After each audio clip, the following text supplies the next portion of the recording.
Setiap orang punya cerita, semua orang bisa bercerita, tapi belum tentu semua orang tertarik mendengarkan cerita kita. Perlu latihan, latihan, dan latihan. Nah, bagaimana cara melatih kemampuan storytelling kita? Bagaimana kalau gue bilang, lo bisa punya cara buat latihan selama 1 bulan penuh bareng teman-teman podcaster, termasuk juga gue. Tertarik? Apa kabar teman-teman? Lu baru aja mulai dengerin Storytelling 101 dari Suarane Podcast. Nama gue Rane Hafid dan ini adalah episode terakhir Storytelling 101 untuk tahun 2023 ini maksudnya. Kebetulan juga menjelang bulan Desember saat gue upload episode ini menurut gue adalah momen yang tepat untuk sharing tentang latihan storytelling. Kenapa? Sabar, kita mulai aja dulu ceritanya. Jadi gini, apa sih yang perlu dilatih dalam storytelling? Menurut gue paling tidak ada 3 hal. 3 hal aja dari sekian banyak hal ya. Yang pertama, latihan menemukan materi cerita. Ada yang menyebutnya judul, topik, tema, apapun. Pokoknya materi buat bahan cerita lo. Yang kedua, latihan menulis naskah cerita lo. Dan yang ketiga, latihan menceritakannya seperti ini. Nah, kita akan mulai dengan latihan yang pertama, teman-teman. Menemukan cerita. Apa sih yang gue mau ceritain? Hidup gue tuh datar aja om, gak ada peristiwa yang menarik buat diceritain om. Ya paling cuma ada 1-2 peristiwa itu pun belum tentu menarik. Well, enggak juga sebenarnya. Ada banyak cerita di sekitar kita, baik terkait cerita lo pribadi, cerita orang lain, kejadian-kejadian di sekitar lo, di pekerjaan lo, profesi lo, asli banyak banget. Yang diperluin cuma kemauan lo untuk melihat dengan lebih dekat lagi, dengan lebih cermat lagi. Zoom in, jangan zoom out melulu, karena banyak cerita yang tersimpan di situ. Ambil contoh yang paling standar, paling biasa mungkin, paling sering lo temui di keseharian lo, apa ya? Makanan ya? Ya, jangan makanan deh. Ntar pada protes lagi, makanan mulu Om Rani. Oke. Jangan makanan, apa ya? Coba lihat di depan rumah lo. Misalnya ada tukang bakso lewat. Lah, makanan lagi. Sabar. Jadi gini, bayangin mungkin si tukang bakso itu lewat tiap hari, itu pun nggak selalu lo panggil kan buat beli kan? Tapi coba deh, tempatin diri lo pada posisi si abang bakso. Kira-kira lo kuat nggak dorong gerobak jualannya? Kebayang nggak dia jalan berapa jauh tiap hari? Berangkat jam berapa? Dia punya anak apa enggak? Untungnya berapa sih jualan bakso? Itu semua potensi cerita teman-teman. Makanya kalau beli bakso jangan cuma nyodorin mangkok dari balik pagar aja. Coba perhatiin, sambil si abang ngeracik, lu bisa ajak ngobrol. Minimal lu perhatiin rutinitas dia waktu lagi nyiapin bakso, fisiknya seperti apa, lihat lebih dekat, itu semua potensi cerita. Lu bisa cerita tentang motivasi seperjuangan si abang bakso, atau cerita perenungan lo kalau berada di posisi si abang bakso, atau mau cerita tentang baksonya yang enak banget dan gimana sih cara dia meracik macem-macem baksonya itu. Itu semua cerita teman-teman. Apalagi ya? Atau soal diri lo sendiri deh. Lo pernah nggak bosan pulang pergi kerja atau sekolah lewat jalan yang itu aja? Pernah nggak coba lewat rute lain? Apa yang lo rasain? Mungkin lebih jauh, tapi pemandangannya berubah. Mungkin lo ketemu orang-orang lain yang selama ini nggak pernah ketemu. Ceritain perasaan lo, ceritain kesan-kesan lo. Itu cerita. Atau tentang tetangga lo, siapa dia, kerjanya apa, anaknya cakep apa enggak, kerjanya apa. Pernah nggak dengar mama tetangga ngumpul di tukang sayur sambil ngomongin tetangga yang lain? Itu ironis memang, tapi itu juga cerita. Lu jangan-jangan ikut ngumpul juga sama tukang sayurnya. Ya, nggak juga mesti soal diri lu juga atau orang lain. Lu yang punya podcast musik misalnya, atau pengen punya podcast yang ngomongin musik, mungkin selama ini yang kepikiran adalah ngebahas lagu-lagu baru, sejarahnya, penyanyinya, popularitasnya, ada di peringkat keberapa di tangga lagu. Ya karena memang seperti itu polanya yang sering kita lihat. Ya. Tapi coba lihat lebih dekat. Pernah nggak kepikiran kalau lirik-lirik lagu itu juga bagus buat dibahas? Misalnya dari interpretasi lu tentang lagu itu, atau yang suka cerita fiksi bisa bikin satu cerita yang terinspirasi dari lirik-lirik lagu favorit lo. Banyak banget. Tinggal lihat dengan lebih cermat dan dari sudut pandang yang berbeda. Semua kemauan itu yang dituntut dari lu untuk bisa bercerita. Gue punya cara lain untuk melatih mencari topik atau bahan cerita, yaitu lewat kata kunci atau disebut juga prompt.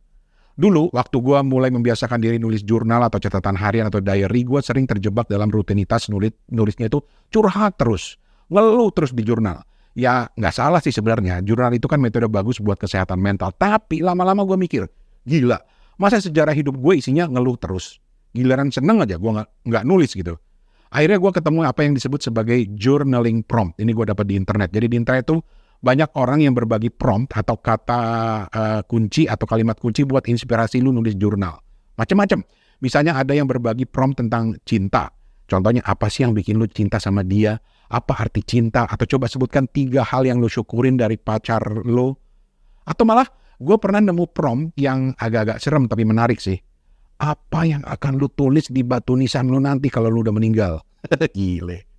Tapi kalimat-kalimat prompt ini banyak bertebaran di internet. Coba, lu Google aja misalnya, inspiring prompt about love, atau inspiring prompt about mental health. Banyak, dan itu bisa lu ikutin untuk menjadi kata kunci lu atau menjadi prompt lu, pemicu lu.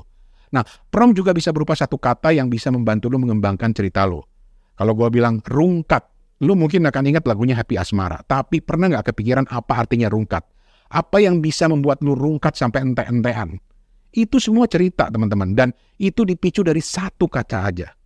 Bisa aja kan, lu cari kamus, buka secara random, tunjuk satu kata dan tuliskan apapun yang lu pikirin dari kata itu. Oke, teman-teman, kita lanjut ke bagian selanjutnya dari latihan storytelling. Kalau barusan itu latihan menemukan cerita, agak panjang emang. Sekarang latihan menuliskannya. Nah, latihan menulis beda dengan latihan menceritakan. Ini nanti ada di latihan ketiga ya. Gue ini termasuk yang percaya bahwa menulis itu membuat cerita kita itu makin terstruktur, makin jelas, nggak kesana kemari, nggak lari-lari kesana kemari, nggak buang-buang waktu orang yang denger. Dan ketika nanti kita ceritakan, itu bisa ngebantu kita supaya kita nggak terbata-bata, supaya lancar ngomongnya. Membantu kita ngomong dengan mantap, dengan lancar gitu. Menulis untuk audio, teman-teman, untuk diceritakan, itu tentu beda prinsipnya dengan menulis untuk tulisan.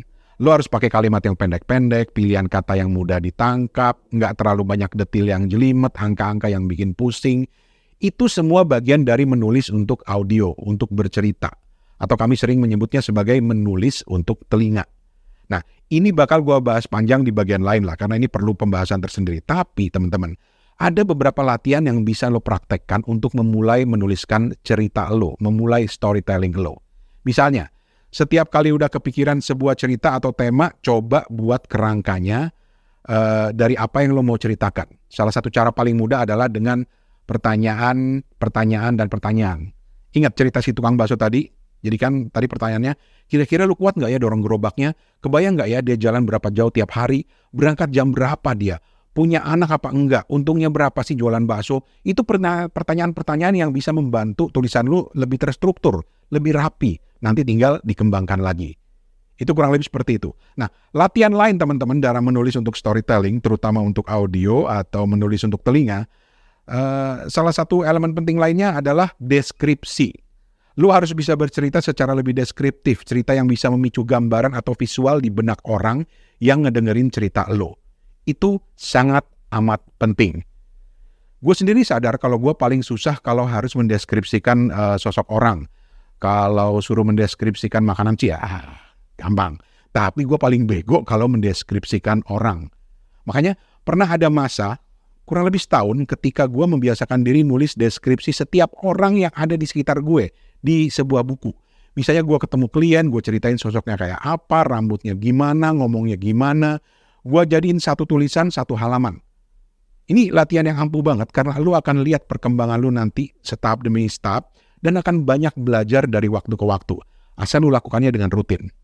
Jadi, buatlah teman-teman proyek-proyek kecil di keseharian. Ceritakan apa yang lu lihat, apa yang lu rasakan, dengan siapa lu ketemu, makan apa, dan lain-lain. Itu kenapa menurut gua kita perlu punya catatan harian atau jurnal. Nggak mesti diary yang pink pakai gembok itulah. Oke teman-teman, kalau sebelumnya kita latihan mencari cerita, terus yang kedua itu latihan menuliskan, nah ketiga ini adalah latihan menceritakannya. Nah ini yang juga tidak kalah menantang. Storytelling itu kan tentang bagaimana kita menceritakan cerita kita. Misalnya buat di podcast. Tapi masalahnya tidak semua orang nyaman bicara, apalagi harus bicara dengan terstruktur, dengan rapi. Makanya perlu ada naskah atau minimal pakai pointers. Nah, latihan paling ampuh menurut gua adalah paraphrasing atau menceritakan kembali. Caranya coba cari artikel di koran misalnya. Maksud gua di media online. Koran jadul banget. Baca artikel itu dan ceritakan ulang. Atau tulisan lu dibaca lagi berulang-ulang dan lu ceritakan lagi tanpa membaca tulisan itu. Atau mau yang lebih mudah lagi, lu punya naskah atau tulisan, dibaca lagi berulang-ulang, terus buat poin-poin untuk membantu lu dan kemudian ceritakan ulang. Rekam supaya lu nanti bisa melihat perkembangannya seperti apa. Gue pribadi termasuk aliran yang harus baca naskah full. Jadi biasanya gue bakal tuliskan dengan gaya sebagaimana layaknya gue ngomong, gue edit, gue baca, edit lagi kalau perlu, terus hasil akhirnya akan gue baca beberapa kali. Setelah itu, gue akan coba ceritakan. Ini sangat membantu buat gue pribadi.